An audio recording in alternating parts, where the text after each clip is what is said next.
Okay.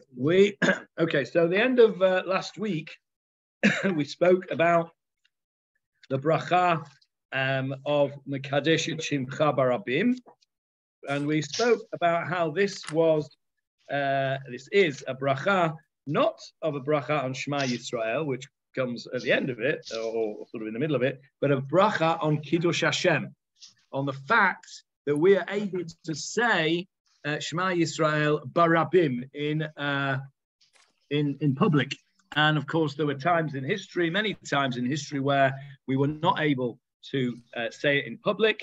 And therefore, when we say this bracha, we should be thinking about our good fortune and to bless HaKadosh Baruch Hu that we are able to say Shema Yisrael and to practice our religion in whatever way we wish in public, which was not always the case. Now, it was also interesting, Johnny, I read that they also added a Shema Yisrael in Kedusha for Musaf for the same reason.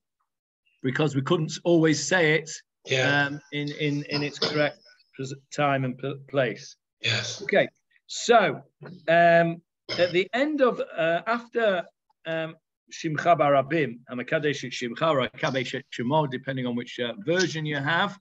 Let me just mute everybody so we don't get background noise. Okay. We have this next little paragraph, which also begins Atahu Adonai Laheinu. And this is the, thank you, Philip. This is the 27b. Do you think you can find me that? 27b, Chaf Zayin Amud Bet.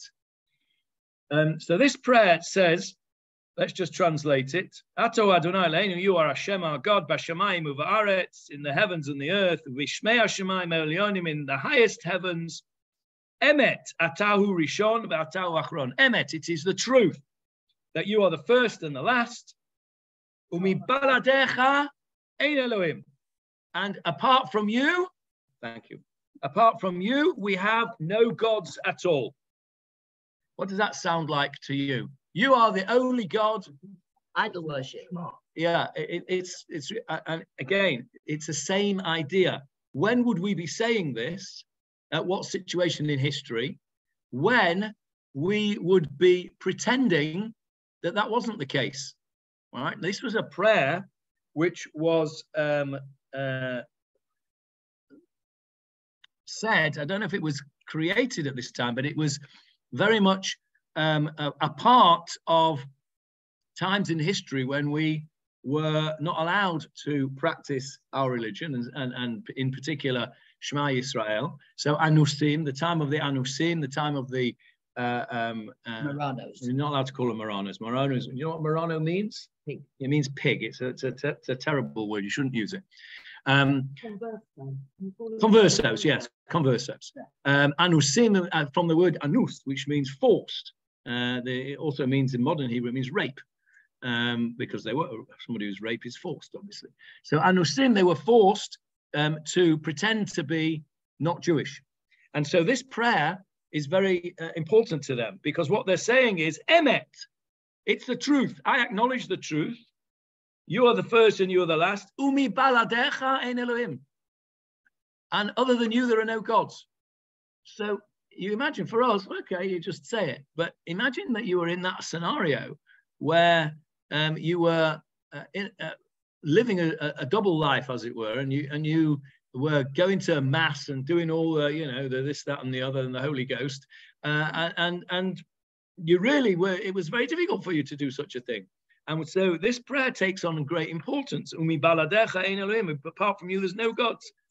Kabetz kovei kovecha me'abakavot haaretz. Gather those who hope in you from the four corners of the earth. Now, what's that talking about? The ingathering of the exiles.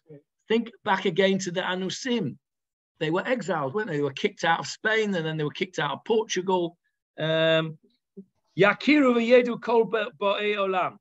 Everybody will recognize you. This is the end of days. Why? Ki atahu ha'elohim levadecha l'chol mamlechot haaretz. Again, this idea, it's only you. You are the only one. This is another way, as Frank just said, of saying Shema. It's the oneness, the uniqueness, the individuality of HaKadosh Baruch Hu. Ata asita et hashamayim v'et haaretz, you made the heavens and the earth, et hayam v'et kol asher bam, the sea and everything that's in it. Umi b'chol ma'aseh yadecha b'elyonim v'tachtonim sheyom elecha ma testa. And who can say about you, what have you done? It's nobody can come close to you. That's what this is saying. Now, then it says it's a prayer. So that's the introduction to this little prayer. And then we have a prayer. Avinu sheba shamayim. Our Father, which art in heaven. Lead us not into Trent Station. Yeah. I say, imanu chesed. Deal kindly with us. Do with us chesed, kindness. Ba'afur shimcha gadol shenikra aleinu. For the sake of your great name, by which we are called. This is the same idea again as we had before of Kiddush Hashem. So we are called by God's name, right? We do it. It happens today. You see a religious-looking person, right? I won't say whether a religious person, but a religious-looking person who does something bad. And what do you say? Jews, frummers, right? It's a chilul Hashem, the opposite. You see a religious-looking person does something good. That's how a religious person should behave. That's a Kiddush Hashem. So we are, like it or not, in our own eyes and in the eyes of the world, we are Nikra Shimcha. We're called on God's name. We are connected to God. And then Rabbi Sachs's book, Not in God's Name. Anybody read that? Basically, what he's saying in that book is that all this religious violence that's going on in the Islamic world and in the Jewish world and in the Christian world should be not in my name. This is not God. This is not religion. This is not the way to do it. Not in God's name, he says, because we are called by God's name. We're representatives of God, are we? We are representatives of God. Exactly. We are. We are seen that way. I remember in school when we would take the city bus, the teacher would say, "Don't make us go Hashem. Girls behave on the bus." We were just in London, and we were unfortunately waiting for a bus, and Parder's House School kicked out. These boys, hundreds of boys, trying to get to one bus, and somebody's a bit delayed. Every boy was like, "Chil Hashem, Chil Hashem." All the boys, one after the other. Well, good. At least they're thinking about it. And then at the end of the very end of this pasuk, we quote a pasuk in Zephaniah, the prophet Zephaniah. Ba'et hahi avi etchem. At that time I will bring you. Bring you where? Holy Land. Yeah. This translates it here very nicely. I will bring you home. That's in the Koren, Rabbi Sachs's translation. I will bring you home. It doesn't actually say that, but that's the implication. Uba'et kabtzi etchem, and at that time I will gather you, kabeitz, as in kibbutz galuyot, ki atein etchem l'shem v'litila b'chol amei haaretz. For I will give you praise and pride and fame. Okay, I will give you shame. Shame is a name. I'll give you a name, meaning a famous name. You'll become famous and praised. B'chol amei haaretz, amongst all the nations, you will be praised. B'shuvi et shuvutechem le'einechem. When I bring your exiles back before your very eyes, Amar Adonai. So says God. Now, what about us? We've seen that fulfilled. We've seen that fulfilled. At that time, I will bring you home, and I will gather you, and I will give you fame and praise amongst all the peoples of the earth. Got that? Yeah, we did. We might not have got it since 1967 onwards, but, once we became too strong for them. But we did. People were very proud of, people saw little Israel as being a light unto the nations for a short period of time. Well, we just had this terrible disaster last night with this earthquake. Who are the first lot to offer to help? Israel. I don't know whether they'll accept the help. Yes, they will. The Turks will. The Syrians won't. well, I'm not sure they'll be offered to the Syrians. I mean, it's, but anyway, the point being that we have seen this prophecy of Tefilah, which we read every morning. I think in very large part we have seen that in our lifetimes. Think about before 1948, people would say this pasuk with a completely different angle that we're seeing it. Yeah, different mindset. For them, it was a dream. I remember saying this. I might have told you this before. Forgive me if I have. But when my first son to make Aliyah made Aliyah in I think 2009. Yeah, probably. Yeah. We made a kiddush for him in shul when he was going, and I said a few words in shul, and I said that. I was thinking on that day of my father. My father was born in 1929, and when he was a child, if somebody would have said to him, "You know what? One day there will be an Israel," he would have said, "Maybe, possibly." If you'd have said to him, "One day you'll visit that place, that Jewish state, you'll visit a Jewish state called Israel," he'd have said, "Nah, not likely." Did he? Yeah. And then if you'd have said to him, "You know what? You'll have a grandson who will come and live here and put on the army uniform of a Jewish state," he'd have said, "You're living in cloud cuckoo land." Right? And that's, how many years ago? And now we've seen this prophecy here of Tefilah. We've seen it fulfilled. And we mustn't ever lose sight of that. This is one of those prayers that it's not really, caught on. It's not a particularly popular one. But it should be, because we've seen a prophecy here, which is quoting it. We've seen it fulfilled, and Rabbi Sachs says here, I think it's worth quoting here. He says this entire sequence of prayers. He's talking about the whole of the Mekadesh et Shimcha Barabim thing that we spoke about before. We're nothing, but nevertheless we're b'nei britecha, and we've held the faith, and throughout the periods of the anusim, etc., all of those things, he says, this entire sequence of prayers is eloquent testimony to how Jews sustained faith and hope, dignity and pride during some of the most prolonged periods of persecution in history. And that's what these little section of prayers is about. And for us who have not had to live through that persecution and things, we should be doubly, thankful for that, and saying it with tremendous thanks to HaKadosh Baruch Hu. So that's really the end of that section, and we now come to a section of the Tefilah called the Seder Korbanot, the sacrifices. And as my rabbi in Manchester once said, when you're late, the first thing you sacrifice is the Korbanot. Absolutely. Right? Absolutely. Snack, they're permanently sacrificed. Yeah, well, we do here, and it's not right. It's not right, and I'm going to show you how it's not right. I'm not suggesting that everything that's written in this Korbanos section should be said every day, but there is one section which I believe should be said every single day, and I'm going to spend the rest of tonight's shiur going through that. There are many different minhagim about korbanot. Let's just have a look what they consist of very briefly. Now, has anybody got the green singers? Okay, can I just borrow it for a second? Thank you. Now, the green singers starts the korbanot with Bamidra Chavchet. You'll be familiar with it from Rosh Chodesh Laning. וידבר אדוני משה לאמור צו את בני ישראל ואמרת עליהם את קורבני לחמי לאישי ריח ניחוחי תשמרו להקריב לי במועדו, etc.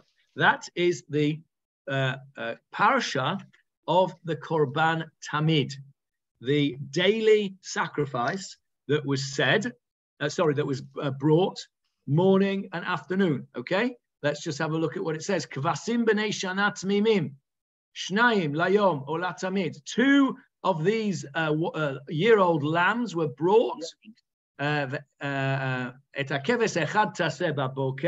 One was brought in the morning. Second one was done in the afternoon. And this was the Korban Tamid. Tamid meaning always, perpetually. This was done every day. And in fact, one of the things that we commemorate on Shiva Asaba Tammuz, if I'm not mistaken, the 17th of Tammuz, is that the Korban Tamid stopped. They didn't have enough Korbanot at the time of the siege, and that was a very tragic day. So this Korban Tamid was a very important Korban. It was brought every day. It was a public offering. It was brought morning and evening. Now, the Singer's Prayer Book begins the Korbanot with that section. Now, if you look in the Koren, it begins with... there are two parashas before that. There's Parashat Shiur, the paragraph which describes the Shiur, the laver, the sink, you know, the where they washed their hands, the copper bowl. That's the word I was looking for. Where they washed their hands, followed by Parashat Trumat HaDeshen, which is the parasha of cleaning out yesterday's ashes. Okay. Can I just borrow the Rinat Yisrael, Goldie, a second? Now, the Rinat Yisrael, I suspect, has the same, yes, the Rinat Yisrael starts with the same ones, Shiur, and then Trumat HaDeshen, and then Korban Hatamid. Okay, so Goldie says they never davened any. And the art scroll does. Art scroll as well. So, yes. In fact, only the singers that misses out those two bits. Now, here in our shul in Poleg, we actually don't officially say any of it, and it's wrong. When I'm davening up for the Omid, I do say, and I say one parasha only, and that is Parashat HaTamid, the one that the singers begins with, because there is a distinction between all the rest of the Korbanot. Let's just quickly say what they are. So we start with the bowl, and then the clearing out of yesterday's ashes, and then the daily tamid, and then the ketoret, which is the incense that was burned, and then the whole big thing about what the ketoret is what it consists of, and what happens if you haven't got all the stuff, and there's a whole parasha there from the Gemara in Kritot, which describes the incense, the offering of the incense. And then we have the priestly functions, what they would do, how the whole service would go.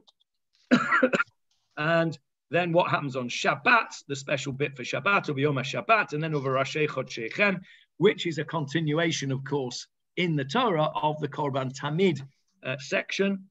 And then you've got the halachot of the korbanot, dinei zvachim, ezehu makomon shel zvachim. Where can you eat? Where do you have to slaughter this particular offering, and where are you allowed to eat it, and how long are you allowed to eat it? The whole long section in the Gemara about, in Gemara Zvachim, obviously, of the halachot of the brachot, and then we come right at the end of this section to the one thing that we do say here, which is the Braita to Rabbi Yishmael, which teaches us how to learn Talmud. Rabbi Yishmael Omer b'shlosh esrei midot haTorah nidreshet bahen. 13 principles, 13 exegetical principles. That's the fancy way of saying it, which is nothing to do with Korbanot, by the way. Nothing to do with Korbanot at all. It's a way, it's Rabbi Yishmael's method of learning. Why do we say that at the end? Because, well, we'll come to it when we come to it. We're going to do, for today, we're going to do the Korbanot. So that's the whole section of Korbanot. Now, many people do say the whole thing. The Sephardim say the Ketoret from a klaf. You may have seen that in probably not where you daven, because you know probably no real Sephardim where you daven, are there? In Snack. We've got two shuls. There's Sephardi shul next. Oh, right. Okay. Well, if you Don't go in if you go next door to the Sephardi shul, and here, Frank, if you look at David Rachamim, okay, David Rachamim, who sits on our side a bit further up from you. Yeah, that he has a klaf. Many of the Sephardim read the Ketores from a klaf. Now we'll see. Yeah, we'll see. We'll see what that's all about in a second. But what I want to just go through now is why I believe, and it's important, that we should say at least the parashah of the Korban Tamid. Yes, Frank? Yes, we say yes, correct. We pick those bits, yes. So, which is why I think we should say the Torah. One of the reasons I think we should say the Tamid as well. We're going to be consistent. We say what goes on every day, and on Shabbat you say the extra bit for Shabbat, and then Rosh Chodesh you say the extra bit for Rosh Chodesh. So yes, here we go from Amar Hashem, which we've just spoken about. On Shabbos we say V'yom HaShabbat, Rosh Chodesh, and then they go straight to Rabbi Shmuel Omer. Now, what we should be doing, and I might even try and institute it, just since we've now learned it out in public, as it were. Change, yes. Yeah, but we're not.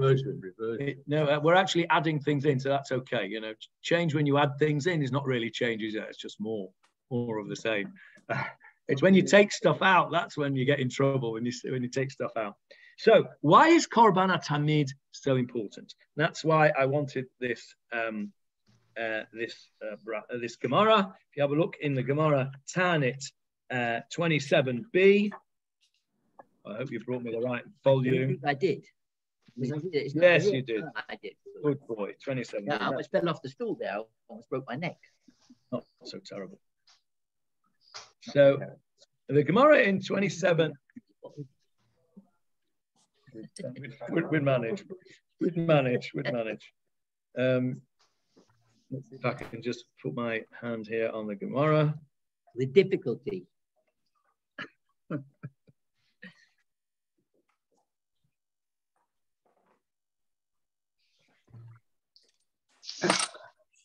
Okay, so the Gemara here in Tanit says, how did Avraham Avinu behave at the Brit Bein HaBetarim? What happened to the Brit Bein HaBetarim? You know the story of the Brit Bein HaBetarim. HaKadosh Baruch Hu made this covenant with Avraham, and he was told to take these animals, cut them into thirds, and he had to walk through them. This was called the Brit Bein HaBetarim. Bein HaBetarim meaning between the pieces of meat. Okay, it's in Bereshit. It's in chapter 14, if I'm not mistaken. Where's Ruby when you need him? Let's see. I think it's in chapter 14 of Bereshit. Let's just have a look. No, I looked it up before. I'm not clever enough to know it off the top of my head like Ruby. Here we go. So,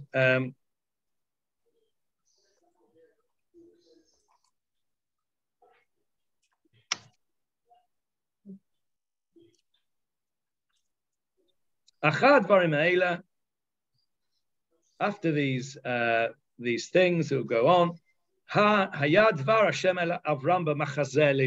the word of Hashem came to Avram in a vision. We have this whole thing, and he says, I'm going to give you the land, and you're going to be a great nation. You're going to get the land, and you're going to get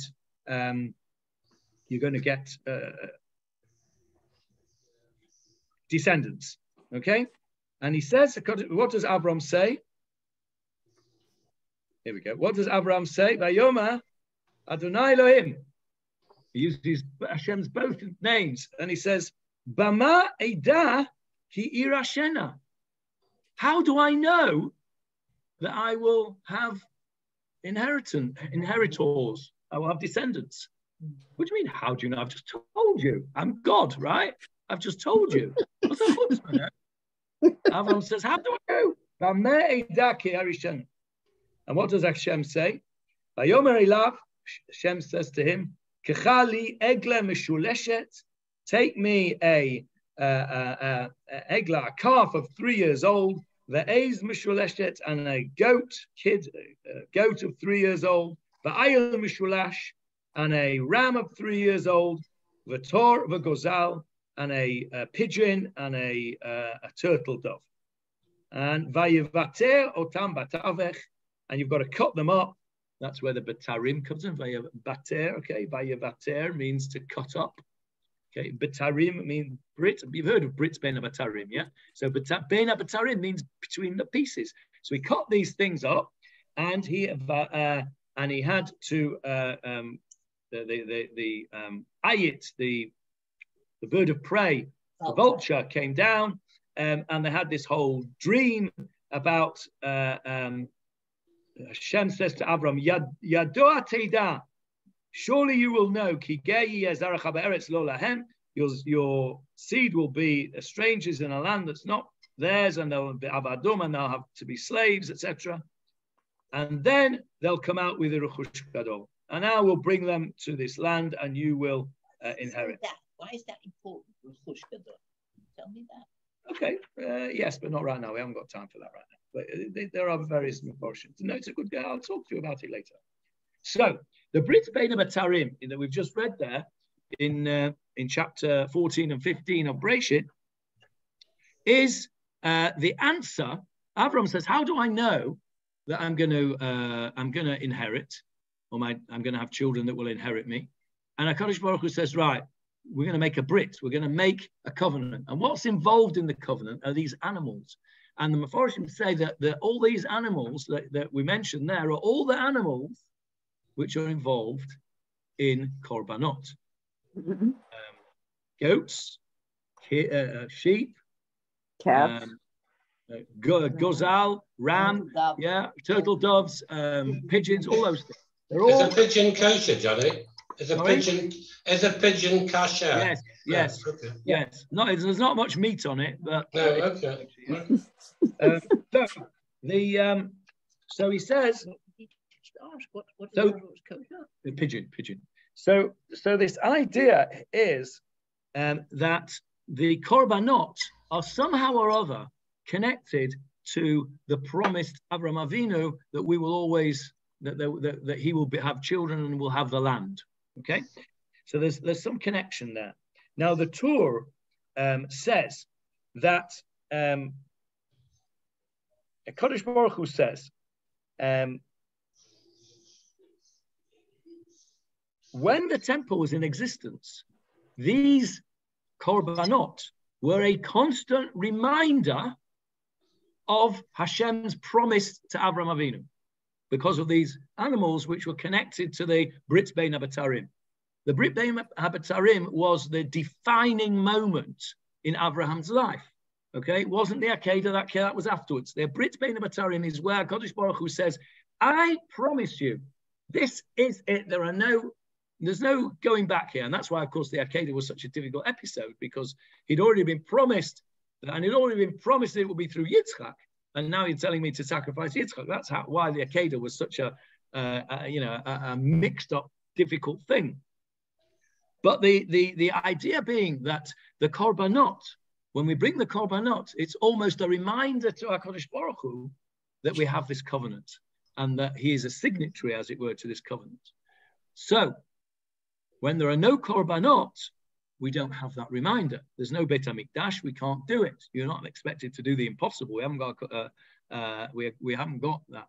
So there is a Gemara here that says that HaKadosh Baruch Hu says, as it were, I have already established the order of the sacrifices, Seder Korbanot. In other words, this parashah of the Korbanot that we read out in Bamidbar Chavchet. For whenever they read it, I consider it as though they had sacrificed before me a sacrifice, and I shall forgive them their transgressions. So it's HaKadosh Baruch Hu is saying, particularly about these Korbanot. And when I say these Korbanot, I mean the daily Korbanot. What was the daily Korbanot all about? This was our offerings to HaKadosh Baruch Hu as a community.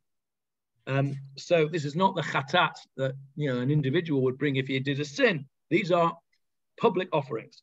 So HaKadosh Baruch Hu says, from the time when the temple is not in existence, I've established that I will accept this saying of the Korbanot as if they have brought it, okay? As if they have brought the sacrifices. And the Torah says, he quotes a very interesting word. It says, v'kavu, it was established, kavu, it was fixed. Yeah, it was fixed that we should read the parashat Tamid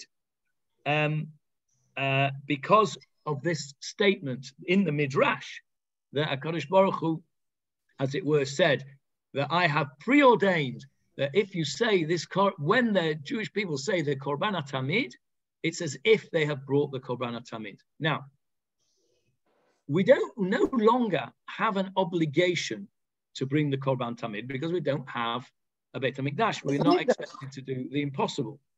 So you'll say, okay, so we don't have to do it, we don't have to do it. But if you accept this Midrash that says, by saying the Korban Tamid, it's as if you have brought it, then we do actually have a possibility of bringing this Korban Tamid, don't we? By saying it. So, therefore, the Korban Tamid, this, not the rest of them, just this parashah of the Korban Tamid, there is an opinion that actually it is obligatory. And it is obligatory, it goes as far as it's obligatory from the Torah. Because it is as if Kadosh Baruch Hu has said, if you say this, it's as if you brought it. And what do we know? You have to bring it. We have to bring it every day. So Kadosh Baruch Hu says, it's as if you brought it, then it is as if we still have the obligation to say the Korban Tamid. So that is why I say that saying the Korban Tamid, this parashah of the Korban Tamid, just that one parashah, which begins with Tzavet B'nai Israel and ends with, what's it end with? I thought it starts Yehirot Sound, don't it, Johnny? Yehirot Sound. Korban Tamid starts Yehirot Sound. Tzavet B'nai Israel v'matan Korbani Lachmi. It ends off with Ishay Reich Nichoach Ladonai. Okay? Midbar Chavchet. And then on Shabbat, you'd go on and say over Yom HaShabbat, because that's the next pasuk in the section, because that belongs to it, because on Shabbat, we don't just have the Korban Tamid, we have the Shabbat Musaf as well, and on Rosh Chodesh, we have the same. So those three bits, the Korban Tamid, V'Yom HaShabbat, V'Roshei Chodshechem, are on a different level to the rest of the Korbanot in this section. They are on a higher level in that there are opinions, particularly the Torah, which says that it's an obligation to say it. Now, we do here say Yom HaShabbat and Rosh Chodshechem, as you pointed out, but we don't say Parashat Tamid, which I don't think is correct and is not consistent. And I think that we should say the Korban Tamid, the Parashat of Korban Tamid, because it is as if we have then said it. Now, so you're going to...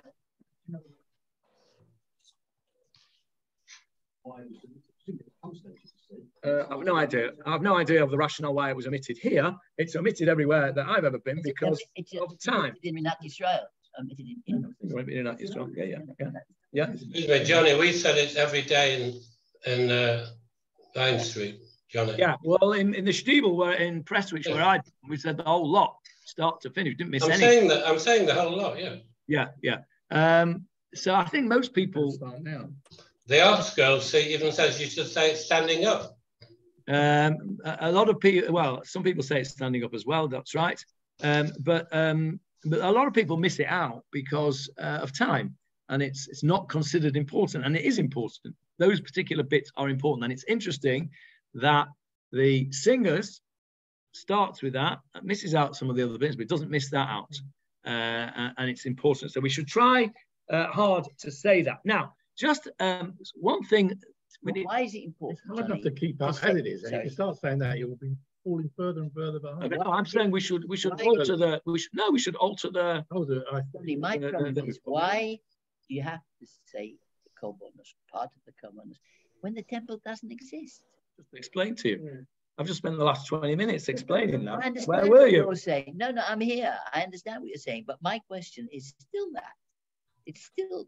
Okay. Well, it's the best we can do, Philip. We haven't got a temple, so we can't do it. But if we have faith in our rabbis and our sages who say that HaKadosh Baruch Hu considers saying it as if we've done it, then the least we can do is to make some effort and say it and understand the words and say it. Say that we may not have to do sacrifice. Well, that's another story altogether. You know my views on that. My view is very strong on that we will not do sacrifices. Shouldn't have to say it. Maybe that's why people don't say it. I don't know. But I do not think we will do animal sacrifices. But that's because money where your mouth is. Maybe. Ravida always used to say that, Johnny. Yeah. The Rambam also says he's not sure. The Rambam says in Moreh Nevuchim he's not sure about that. Ravida always held that view as well, Johnny. Yeah. Well, so why do we say the Tamid? Do you think we'll do the Tamid then? Do I think we'll do an animal Tamid? Do I personally think we'll do an animal Tamid? No, I don't. Okay. I think that we will do a service, which may well involve. It may well involve vegetation, vegetable things and what have you. I don't think that we will be sacrificing animals.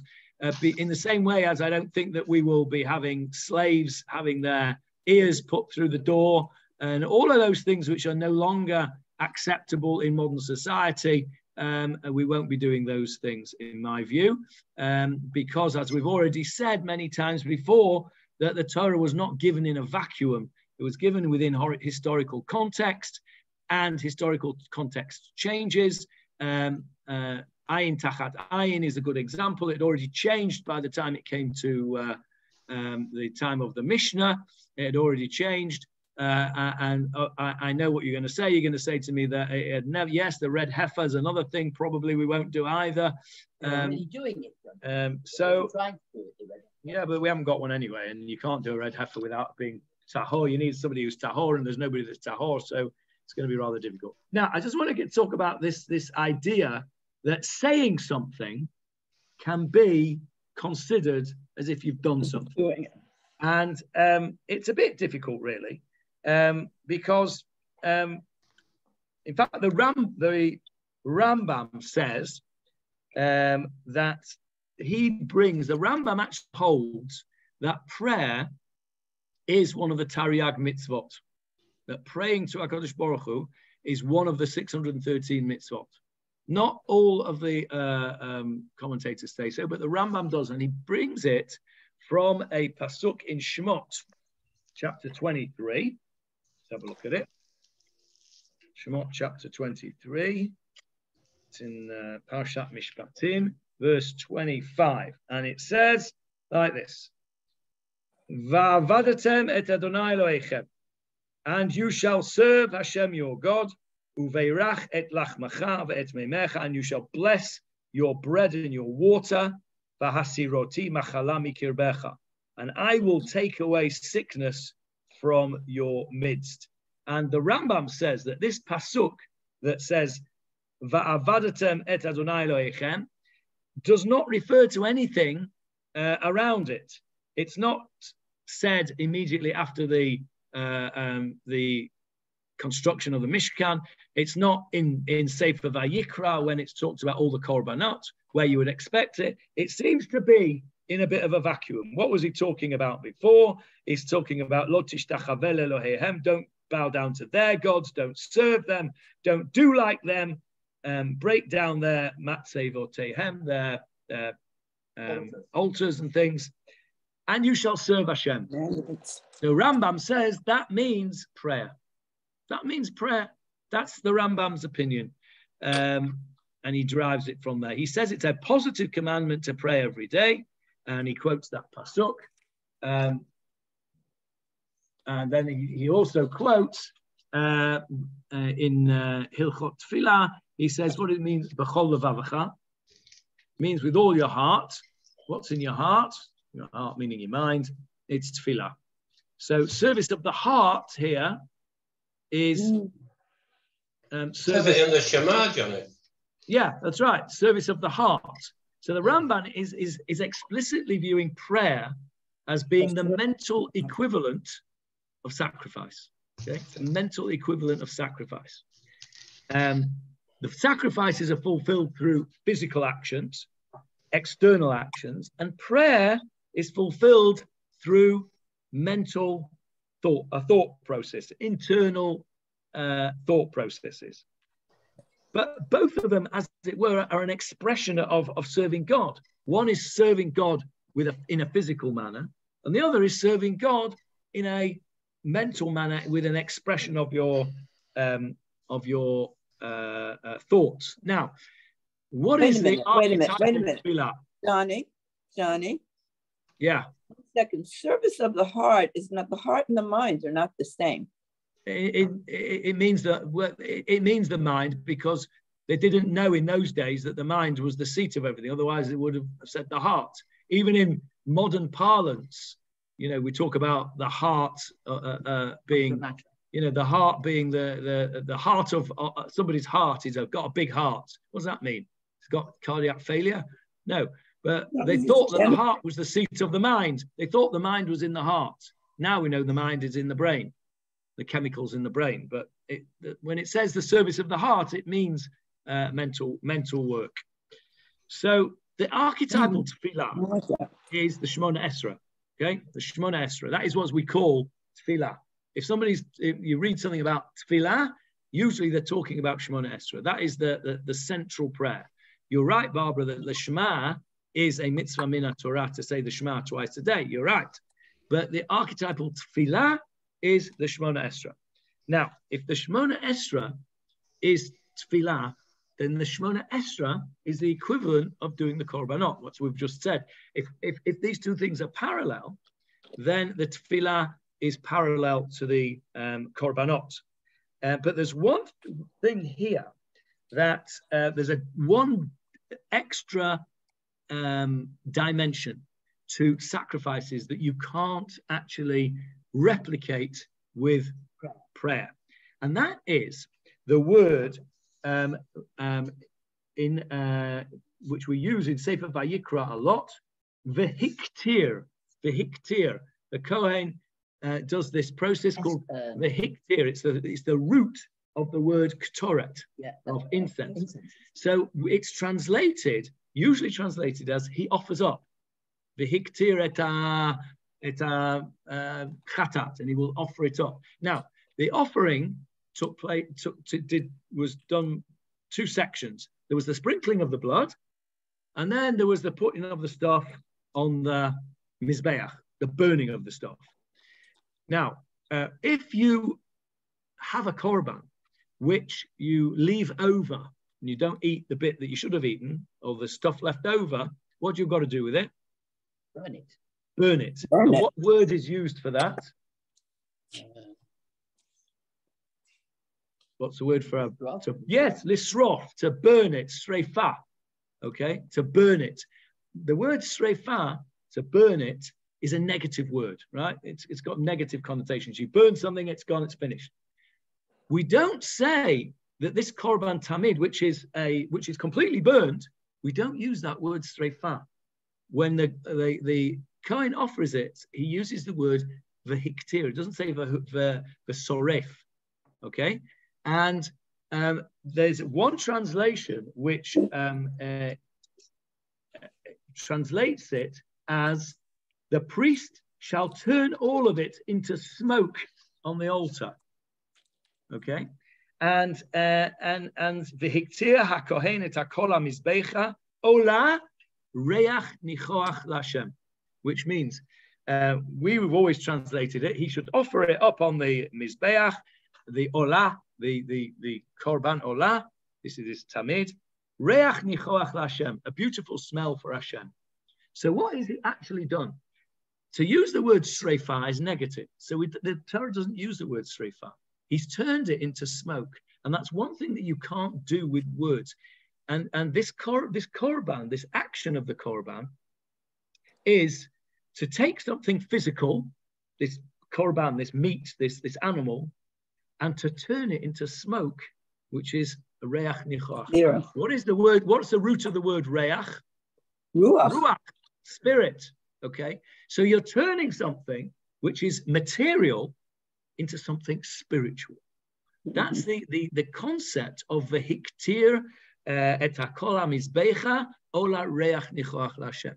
So this idea of ktoret, you get the incense and you put the incense and you burn the incense and it's a reach nichoach l'Hashem. Does Hashem need a nice smell? He needs an air freshener? No, of course not. What's this reach nichoach about? It's about ruach. It's about the indication, and this is where the Rambam says, I'm not sure that we're going to have animal sacrifices, because that's how they did it in those days. Remember, we're talking about the historical context, like we said before. The Torah was not given in a vacuum. That's how gods with a small g were served. And they had to then turn that around and make it into the service of God with a big G. And so God said, okay, I know that's how you do it. You'll do it my way. And eventually we won't do it at all. And we'll do maybe the Ktoret.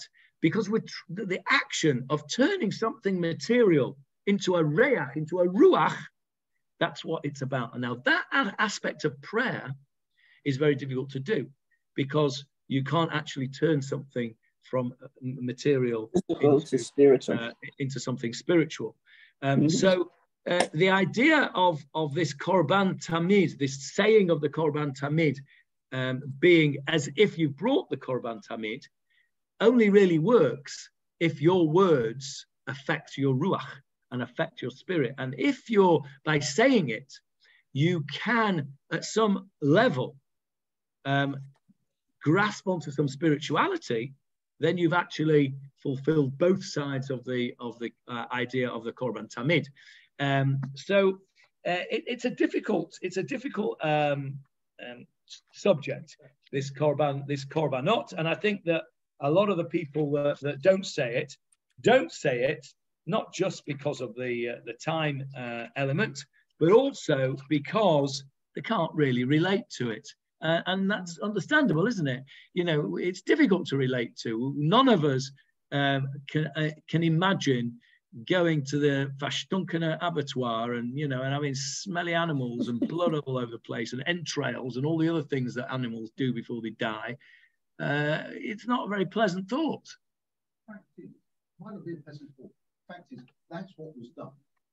And had we still had a temple, very good answer, subject to political correctness now, we would still be doing it. Okay, that's the point though, Frank, subject to political correctness. Yeah, but if you still got the opportunity to do it, what we're saying is that the Tefilah here becomes an alternative, it becomes a substitute for the real thing. Yeah. So why turn this into something? Why didn't we go back and say, okay, we haven't got a temple anymore, we'll still do the Korbanot, but instead, until we get another temple, we'll do the Korbanot, we'll take them to the local shop. Okay, well, so let me just say what Frank said. Frank said, why have we made a substitute? Why don't we just do the Korbanot, but do them somewhere else? Well, the answer to that, of course, is that there is a halakha that says you will go b'makom asher yivcha, only to the place that I choose. You cannot do, after the Beit HaMikdash was built, you could not, you were forbidden. And that was a big problem when, that was a problem. That was the problem when the country split into two, to the northern kingdom and the southern kingdom. Ephraim made their temple, and that was horrendous because that was not the place that was chosen. So you can't do that. Now you're rewriting the Torah now, Frank. I'm all in favour of that, by the way. I totally understand. You can't turn around and say, it's raining today, I want to go to the temple and go to a local shul. But it becomes a mitzvah that you started off the scene saying, we can no longer perform that, and therefore we're doing something similar. Yeah, no, you can't change the rules. The rules are you can't do it unless there's a Beit HaMikdash. If there was a rule that says you can do it wherever you want, well then you could argue that's the case. but you can't. It is a part of the Torah. You can't. I remember when I was 17 and I was here in my so-called gap year, when I was meant to be in yeshiva for a while and spent a few days there and messed about the rest of the time. And then I was on Kibbutz Adati in Berot Yitzchak, and I was there for Purim. And on Purim, they had a Purim party. And after Purim, I went to my aunt and uncle who lived here in Netanya, as it so happens, for a Shabbos. And there was my cousin, my second cousin, who was my age and was also on a gap year. And he was not so religious, and he was a non-religious kibbutz. And he said to me, what did you do on Purim? And I said, well, we had a Purim party, and then we did the Megillah, and he said, we had a disco on Friday night. And I just couldn't get my head around it. How can you celebrate one Jewish festival by desecrating another? Doesn't make any sense to me. And I just couldn't. I was, I was very black and white, and I couldn't understand it. It just would not go into my head that you would. Okay, yeah, we'll go to a disco on a Friday night. That's fine. If that's what you want to do.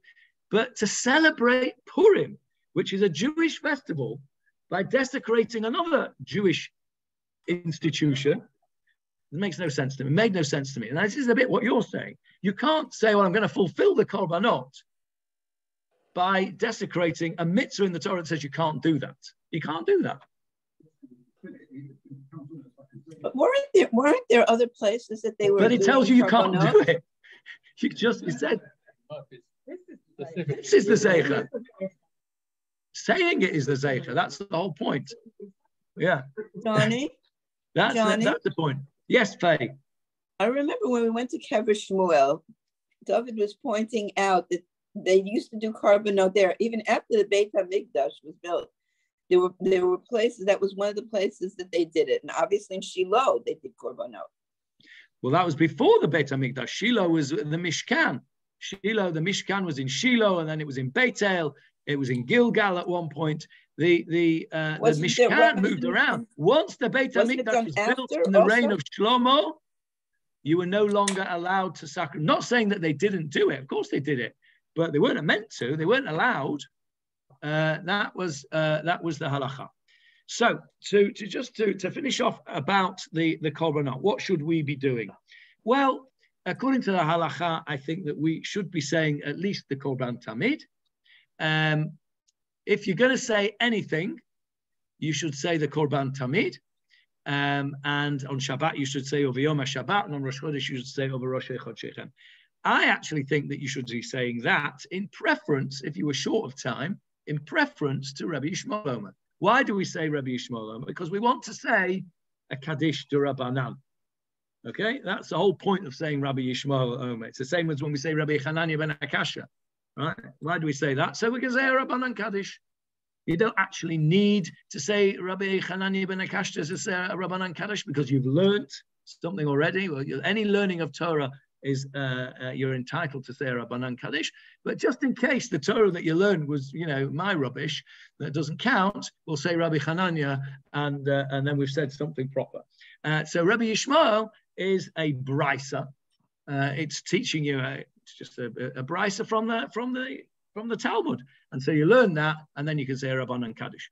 But actually, if you've only got a short period of time, and you want to know what you should say Korban HaTamid in preference to Rabbi Yishmael Omer. You want to say both of them, that's great. You want to say the whole of the Korbanot. The Sephardim are very, very particular to say the whole of this Korbanot, and they say it from a klaf. And the reason that they say it from a klaf is that there is another idea expressed by, I can't remember who just expressed it now,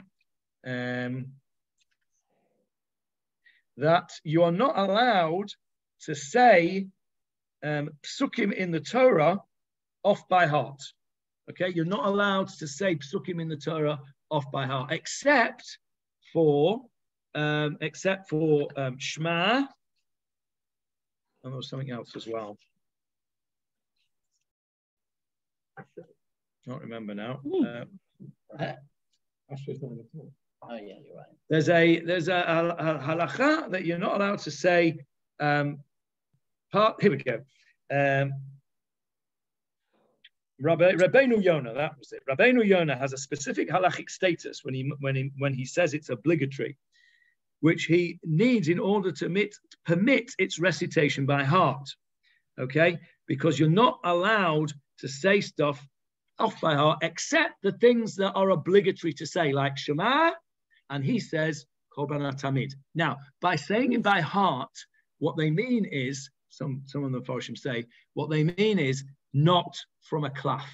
So reading it from a siddur is considered saying it by heart because you're not reading it from a klaf, which is why the Sfaradim are particular to say the Korbanot from a klaf. It all goes back to this Rabbeinu Yonah, who says that it's obligatory to read the Korban Tamid. The rest is not obligatory. If it's not obligatory, you're not allowed to say it without a klaf, and that's why the Sfaradim use a klaf for the Korbanot. I was going to actually try and bring a klaf from, borrow one from David Rachamim to show you the Korbanot on the klaf, but I forgot. Do they read the Shema from a klaf as well, Johnny? No, it's not a Megillah. You're not saying Al Mikra Megillah. No. Do they Any read questions? the Shema from a klaf? Sorry, Johnny. Do they read the Shema from a klaf? No, they don't, because the Shema is obligatory, and they don't. They can say that off by heart, as it were, not off a klaf. Right, right, yeah. You're right, yeah. Okay. Any questions? Any questions? Anyone in the Zoom? Is it 6 o'clock in the Philip's a morning? bit mixed up. We'll try and unmix Philip up. And next week we will move on to Psukei de Zimra. Okay, we've finished the introductory section now. Next week, no, not next week. You're quite right. I will be in Australia, and not the week after either. Maybe the week after that, but if I'm not jet lagged. Yeah. So I'll keep you posted anyway as to when we're doing Shiurim. Okay. On Sunday. Thank you, Johnny.